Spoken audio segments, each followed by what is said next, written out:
नमस्कार. मी चिंतामणी सहस्रोते. रागरंग.com या यूट्यूब वाहिनीवर आपलं सहर्ष स्वागत आहे. मित्रांनो, गेले काही वर्ष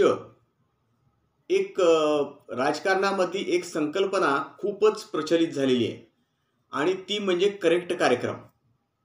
राजकारणामध्ये हा शब्द आता इतका रूढ झालेला आहे की तो आता केवळ महाराष्ट्रापुरता मर्यादित राहिलेला नाही, तर बाहेरच्या राज्यामध्ये सुद्धा काही वेळेला तो वापरला जातोय.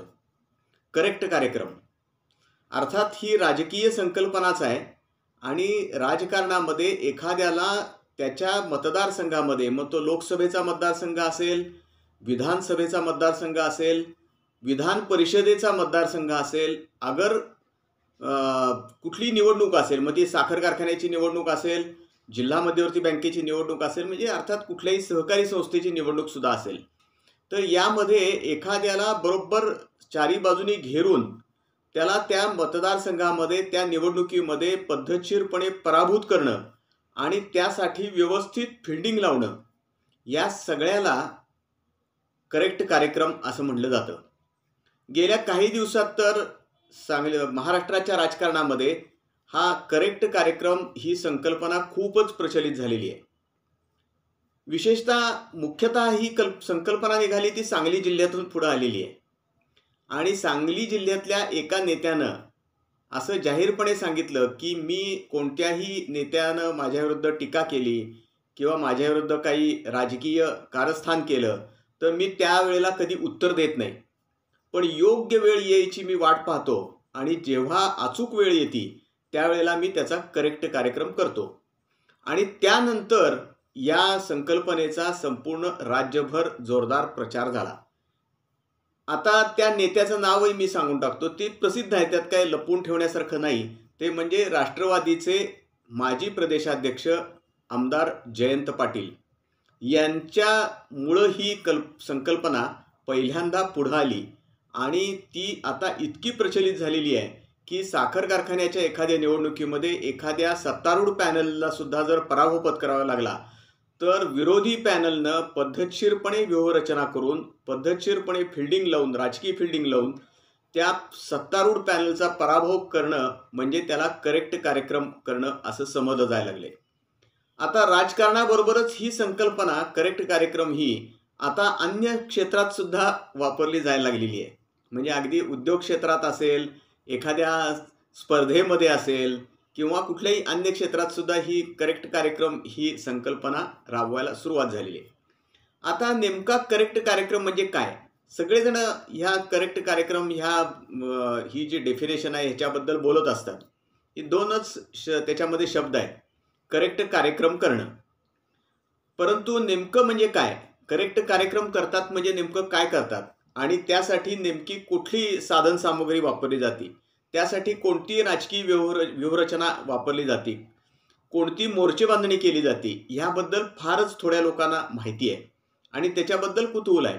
शब्द वापरला जातात हे करेक्ट कार्यक्रम हे, पण नेमकं काय करेक्ट कार्यक्रम म्हणजे आणि त्याची सुरुवात तशी कुठून झाली ह्या करेक्ट कार्यक्रम ह्या शब्दाची, हे पाहणं फार मनोरंजक ठरेल. म्हणून या नेमक्या ह्या संकल्पनेबद्दलच एक दोन तरी किमान व्हिडिओ करायचे असं मी स्वतः ठरवलं. कारण मी ह्या सगळ्या करेक्ट कार्यक्रम ह्या संकल्पनेच्या वाटचालीच्या इतिहासाचा एक साक्षीदार आहे. अगदी साधारणपणे अगदी 50 वर्षापूर्वीपासून ही संकल्पना वापरण्यात आणली जाते. प्रत्यक्षात त्याला नाव जे मिळालं ते गेल्या साधारण एक 25 ते 30 वर्षामध्ये मिळालं असं आपल्याला म्हणता येईल. म्हणजे त्याचं नामकरण झालं 25 ते 30 वर्षामध्ये, पण त्यापूर्वीपासून करेक्ट कार्यक्रम ही संकल्पना वापरली गेलेली आहे. विशेषतः राजकारणामध्येच ही संकल्पना सातत्यानं वापरली गेलेली आहे. आपण सिंहासन सारखा जर चित्रपट पाहिला तर त्या चित्रपटामध्ये सुद्धा जेव्हा मुख्यमंत्र्यांच्या विरुद्ध, म्हणजे त्या चित्रपटात जे मुख्यमंत्री दाखवलेले आहेत, जी भूमिका अरुण सरनाईक ह्या अतिशय प्रख्यात अशा अभिनेत्यानं साकारलेली आहे भूमिका, त्यांच्या विरुद्ध जेव्हा एक पक्षांतर्गत बंडाची परिस्थिती निर्माण होती, अनेक लॉबी तयार होतात, वेगवेगळे गट एकत्र यायला लागतात आणि मुख्यमंत्र्यांना हटवण्याचं कारस्थान सुरू होतं जोरात. त्यानंतर मग मुख्यमंत्री सक्रिय होतात, ते एका हॉस्पिटलमध्ये जाऊन दाखल होतात त्यांच्या आजारपणाची बातमी सगळीकडे पसरायला लागती आणि मग ते आजारी आहेत म्हणून त्यांची विचारपूस करण्यासाठी, त्यांच्या प्रकृतीची चौकशी करण्यासाठी म्हणून अनेक नेते त्यांना हॉस्पिटलमध्ये जाऊन भेटायला सुरुवात करतात आणि तिथून एका राजकारणाची खरी सुरुवात होती. अर्थात त्यावेळेला सुद्धा आणि नंतर सुद्धा अनेकदा अशा पद्धतीच्या घटना राजकारणामध्ये प्रत्यक्ष सुद्धा घडलेल्या आहेत. परंतु त्या सिंहासन चित्रपटातले जे मुख्यमंत्री असतात ते पद्धतशीरपणे व्यूहरचना करत करत त्यांच्या विरोधात जे काही नेते काम करत असतात त्या नेत्यांचा अक्षरशः करेक्ट कार्यक्रम करतात आणि त्यातल्या एका नेत्याला बरोबर आपल्या बाजूला वळवून त्याला उपमुख्यमंत्री पद देतात आणि दुसरे जे मुख्यमंत्री पदाच्या स्पर्धेमध्ये असलेले नेते असतात त्यांच्या विरोधातले त्यांचा एवढा करेक्ट कार्यक्रम करतात की ते शेवटी असं जाहीर करतात की आता शेतीच करत बसीन जाऊन. म्हणजे इतका त्यांचा पद्धतशीरपणे करेक्ट कार्यक्रम केलेला त्या सिंहासन चित्रपटात दाखवलेला आहे. सिंहासन चित्रपट हा साधारणपणे आपण पाहिलं तर 45 एक वर्षापूर्वीचा आहे, 40-45 वर्षापूर्वीचा आहे. म्हणजे तेव्हापासून ही संकल्पना राजकारणामध्ये हळूहळू रुजायला लागलेलीच होती. सामना हा चित्रपट जरी आपण पाहिला तरी त्या चित्रपटामध्ये सुद्धा एक अतिशय गांधीवादी सर्वोदयवादी असे कार्यकर्ते असतात ज्यांची भूमिका प्रख्यात अभिनेते श्रीराम लागू यांनी केलेली आहे आणि एका साखर कारखान्याचे चेअरमन, वेगवेगळ्या विकास संस्थांचे चेअरमन, संस्थापक असलेले, त्या भागाचा कायापालट घडवून आणला मी असं म्हणणारे नेते, ते मोठे नेते असतात आणि त्या नेत्यांची भूमिका प्रख्यात अभिनेते निळूभाऊ फुले यांनी केलेली आहे. पण ते जे सर्वोदयी कार्यकर्ते असतात, गांधीवादी कार्यकर्ते असतात, ते पद्धतशीरपणे त्या सगळ्याचा पाठपुरावा करतात, वेगवेगळ्या प्रकरणांचा पाठपुरावा करतात आणि अखेरीस त्या राजकीय नेत्याची, अतिशय सामर्थ्यशाली अशा राजकीय नेत्याचा जणू काही करेक्ट कार्यक्रम करतात.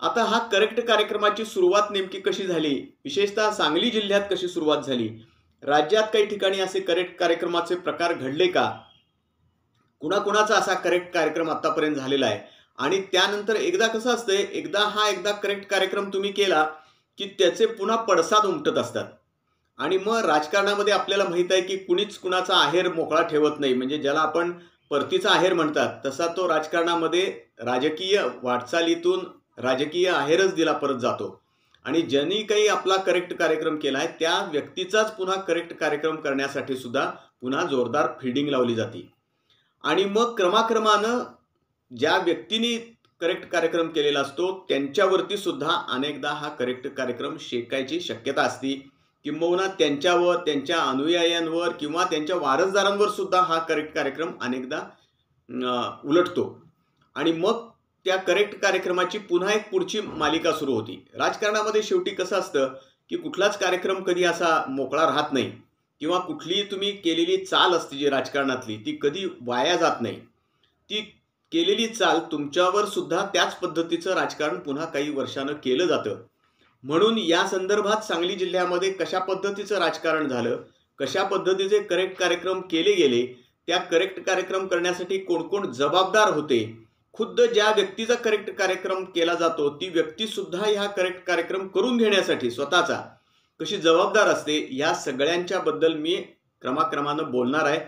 आज हा पहिला भाग, ह्या विषयावरचा पहिला व्हिडिओ आपल्यासमोर मी सादर करतोय आणि मग त्यानंतर आपल्याला मी काही राज्यातली पण उदाहरणं देणार आहे की त्या राज्यामध्ये काही प्रमुख मतदारसंघामध्ये काही लोकांचे करेक्ट कार्यक्रम झालेले आहेत आणि मग त्यातून काही पुन्हा रिफ्लेक्शन्स उठतात, काही पडसाद उमटतात, त्यातनं काही दुसरा गट जो असतो त्याचे काही वारसदार पुन्हा तो डूब ठेवतात मनामध्ये आणि ते पुन्हा करेक्ट कार्यक्रम करायला पुढे येतात.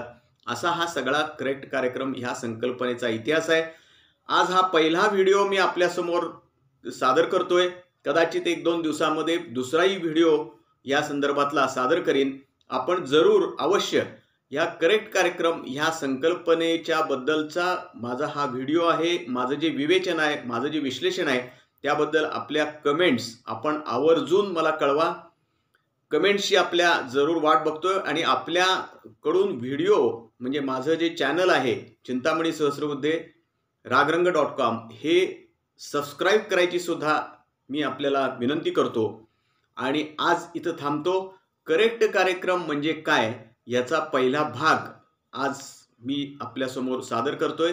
माझं हे रागरंग.com ही जी यूट्यूब वाहिनी आहे ती आपण लाईक करा, शेअर करा, सबस्क्राईब करा. धन्यवाद.